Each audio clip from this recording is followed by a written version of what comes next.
السلام علیکم ورحمۃ اللہ وبرکاتہ نحمدہ ونصلی ونسلم علی رسول الکریم اما بعد۔ معزز طالبات،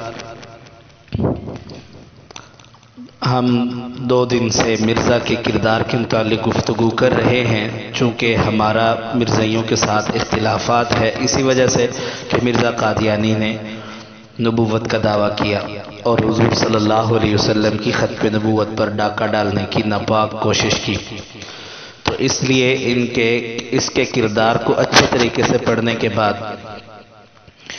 ان مرزائیوں کی نفرت دل میں بیٹھ جائے۔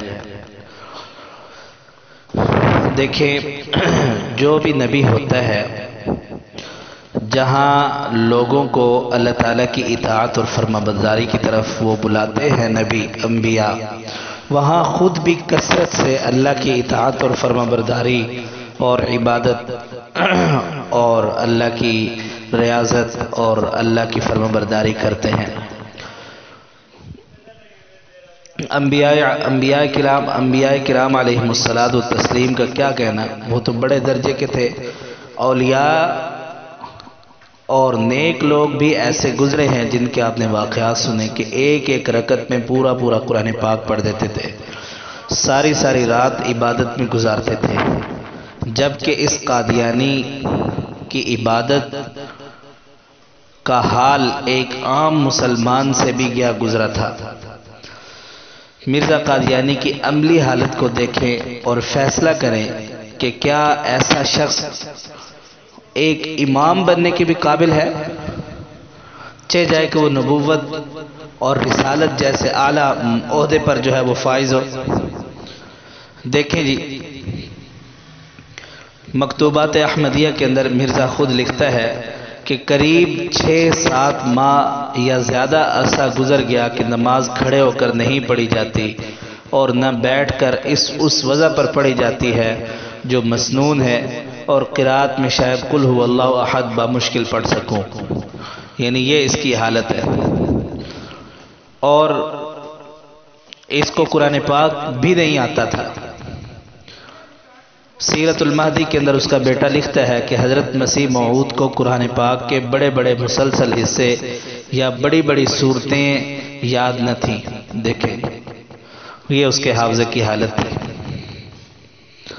اور یہ اتنا جو ہے سست آدمی تھا، اور یہ سست قسم کا، اور شریعت میں اتنا وہ سست تھا کہ ایک جمعہ کے دن حضرت مسیح موعود نماز جمعہ کے لیے جانے لگے، مرزا مبارک احمد نے روک لیا اور جمعہ کے لیے نہیں جانے دیا۔ اس پر مرزا صاحب نے نماز جمعہ چھوڑ دی۔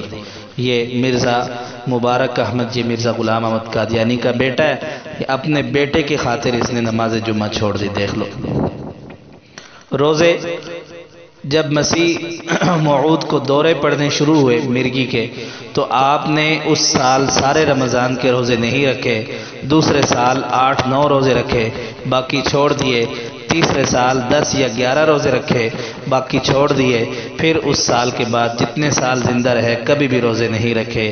یہ سیرت المہدی کے اندر اس کا بیٹا لکھ رہا ہے۔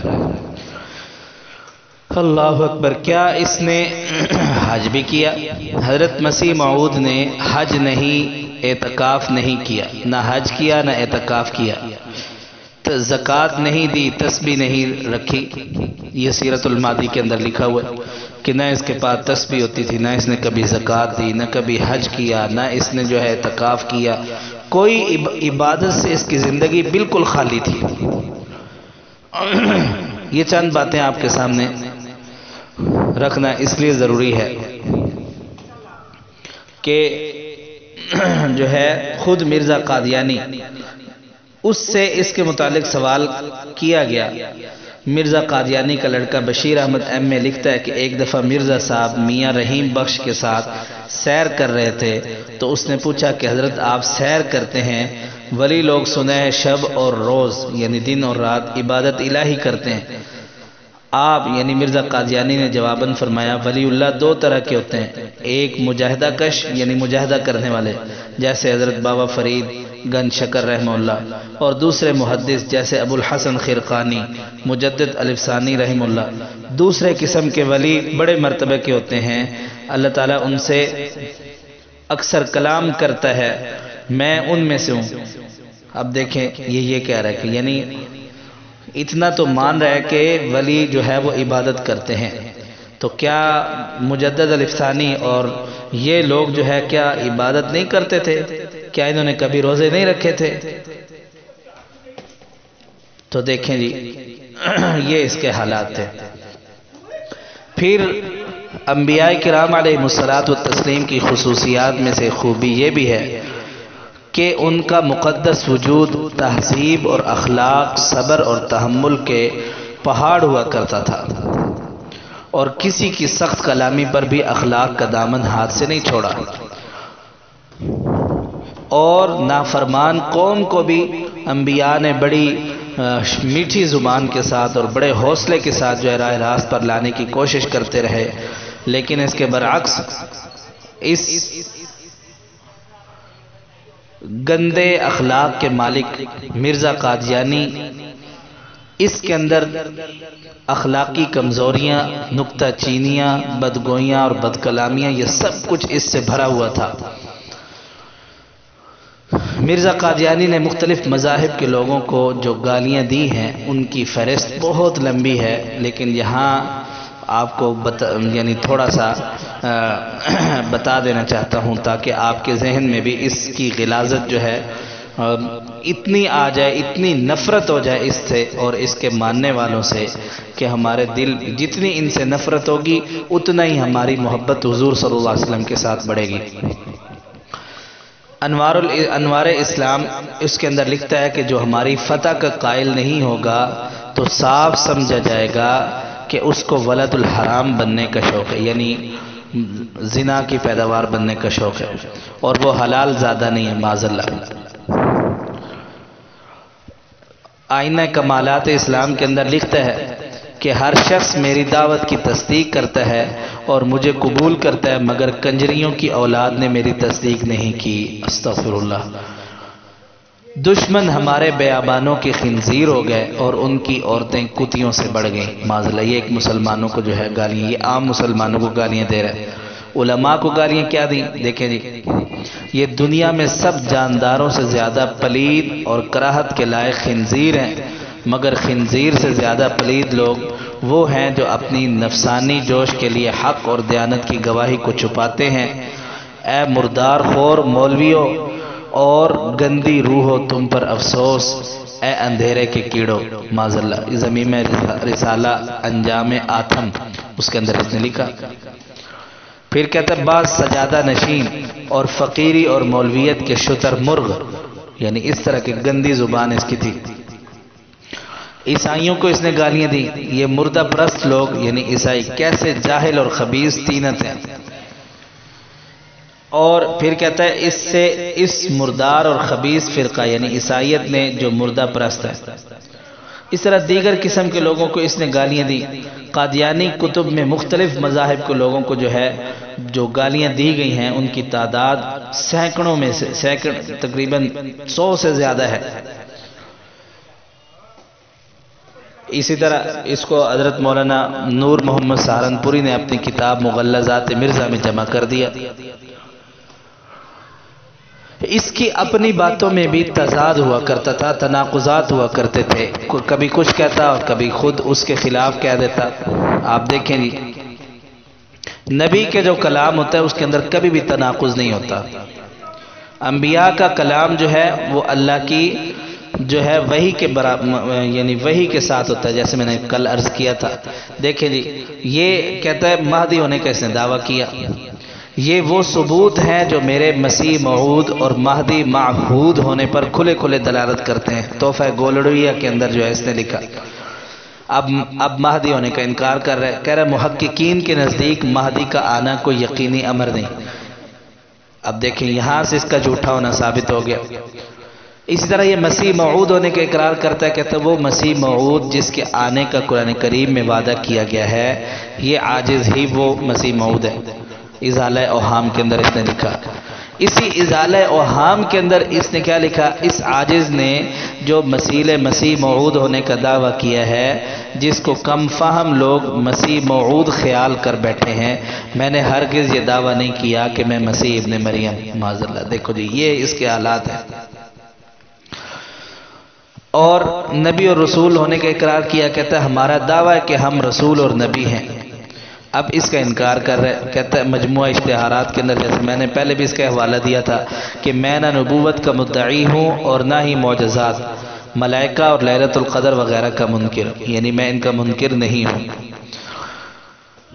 تو دیکھیں ہمارے چنیوٹ کے مولانا مشتاق احمد صاحب رحمۃ اللہ علیہ مدینہ منورہ میں فوت ہو گئے، انہوں نے کتاب لکھی ہے قادیانیت کے دو چہرے، جس کے اندر حضرت مولانا مشتاق صاحب نے اس کی یعنی دو چہرے، یعنی کبھی کچھ کہتا ہے کبھی کچھ کہتا ہے، کبھی کچھ کہتا ہے کبھی کچھ کہتا ہے، جو بات کہتا ہے اگلی ہی بات میں اس کا انکار کر بیٹھتا ہے، جس کا انکار کرتا ہے اگلی بات میں اس کا اقرار کر بیٹھتا ہے۔ تو یہ اس کا جو ہے حالات تھے۔ اور دیکھیں حضور صلی اللہ علیہ وسلم نے یہ بھی ارشاد فرمایا کہ مومن کے اندر ہر طرح کی عیب ہو سکتا ہے لیکن مومن جھوٹا نہیں ہو سکتا۔ لیکن اس کے حالات دیکھیں، مرزا قادیانی خود بھی کہتا ہے، الحکم کے اندر اس نے لکھا جھوٹ بولنا بھی شرک ہے۔ اسی طرح کہتا ہے جھوٹ کے مردار کو نہ چھوڑنا کتوں کا طریقہ ہے نہ کہ انسانوں کا۔ اسی طرح وہ کہتا ہے وہ کنجر جو ولد زنا کہلاتے ہیں وہ بھی جھوٹ بولتے ہوئے شرماتے ہیں۔ اور اسی طرح یہ کہتا ہے جھوٹ بولنا اور گو کھانا، گو یعنی پخانا جو جس کو ہم کہتے ہیں کہ یعنی کھانا ایک برابر ہے، جھوٹ بولنا اور گو کھانا برابر ہے۔ یہ حقیقت الوحی کے اندر اس نے لکھا۔ اب اس کے آپ نے یہ بات ذہن نشین پر کم سے کم 4 قول میں نے اس کے رکھے، اور بھی اس کے بہت سارے قول ہیں جھوٹ کے خلاف، لیکن اپنی اس کی حالت کیا ہے اس حوالے سے آپ دیکھیں جی۔ جھوٹ نمبر 1، جھوٹ اب لکھتے جائیں اس کے کتنے جھوٹ ہیں۔ جھوٹ نمبر 1، تفسیر ثنائی میں لکھا ہے کہ ابو ہریرہ فہم قرآن میں ناقص تھے، یعنی تفسیر ثنائی میں لکھا ہے کہ حضرت ابو ہریرہ قرآن کم سمجھتے تھے۔ یہ مرزا قادیانی کا تفسیر ثنائی پر جھوٹ ہے۔ تفسیر ثنائی میں کہیں یہ بات نہیں لکھی۔ مرزا قادیانی کو تفسیر ثنائی پر جھوٹ اس لیے بولنا پڑا کہ اس بدبخت نے خود اپنی کتابوں میں حضرت ابو ہریرہ کی توہین کرتے ہوئے حضرت ابو ہریرہ رضی اللہ تعالیٰ عنہ کو کم فہم، ناقص الفہم جو ہے لکھا ہے۔ اس لیے اعتراض سے بچنے کے لیے اس توہین کی نسبت تفسیر ثنائی کی طرف کر دی۔ ہمارا مرزائیوں کو چیلنج ہے کہ تفسیر ثنائی میں یہ الفاظ دکھائیں تاکہ مرزے کے کھاتے میں جو جھوٹ لکھا گیا ہے وہ جھوٹ جو ہے اس سے ہٹ سکے، لیکن مرزائی اس کا کوئی جواب نہیں دیں گے۔ جب نہیں دیں گے تو ہم کہیں گے کہ مرزا کے فتویٰ کے مطابق نمبر 1 مشرک ہوا، نمبر 2 وہ کتا ہوا، نمبر 3 وہ کنجر اور ولد الزنا ہوا، اور اسی طرح وہ گوں کھانے والا تھا، یعنی پخانا کھانے والا تھا مرزا کے اپنے فتوے کے مطابق۔ اسی طرح دوسرا جھوٹ دیکھیں، احادیث میں صاف لکھا ہے کہ مسیح موعود کی تکفیر ہوگی اور علماء وقت اس کو کافر ٹھہرائیں گے اور کہیں گے کہ اس نے تو ہمارے دین کی بیخ کنی کی ہے، یعنی ہمارے دین کو برباد کر دیا۔ یہ خالص جھوٹ ہے، کسی ایک حدیث میں بھی ایسی بات نہیں ہے۔ اصل بات یہ ہے کہ جب مرزا قادیانی نے بلند ترین دعوے اور توہین آمیز عبارات کو دیکھتے ہوئے علماء کرام نے اس کے کفر کا اعلان کیا، تو مرزا قادیانی نے اپنے کفر کو چھپانے کے لیے اور اس تحریک کو کمزور کرنے کے لیے لوگوں کے اندر جو ہے وسوسے ڈال دیے کہ آپ صلی اللہ علیہ وسلم نے بھی تو یہ بات ارشاد فرمائی ہے۔ معاذ اللہ، حضور صلی اللہ علیہ وسلم نے تو ایسی کوئی بات نہیں کی۔ اب دیکھیں اس مرزا قادیانی کا حضور کے اوپر اتنا بڑا جھوٹ، دیکھیں اب یا تو یہ حضور کی یہ بات ثابت کر دے، یا پھر جو ہے اس مرزائی کا نام ہم یہ رکھیں گے اس کے اپنے فتووں کے مطابق جو ہم نے پہلے رکھے۔ اس طرح اور بھی بہت سارے اس کے جھوٹ ہیں، اور مرزا کا علم بھی جو ہے وہ بہت کم تھا۔ اس کی اتنی حقیقت میں نے آپ کے سامنے کھول دی۔ اب مزید جو ہے ہمارے پاس اس کے لیے وقت نہیں ہے، اللہ تعالی ہم سب کو جو ہے اس کی گناؤنی حرکات سے اور اس کے ماننے والوں سے ہم سب کو حفاظت فرمائے، اور ان جو ماننے والے ہیں اس کے ماننے والے اللہ تعالیٰ ان کو ہدایت نصیب فرمائے۔ اللہ تعالیٰ ہم سب کی ہدایت کا فیصلہ فرمائے۔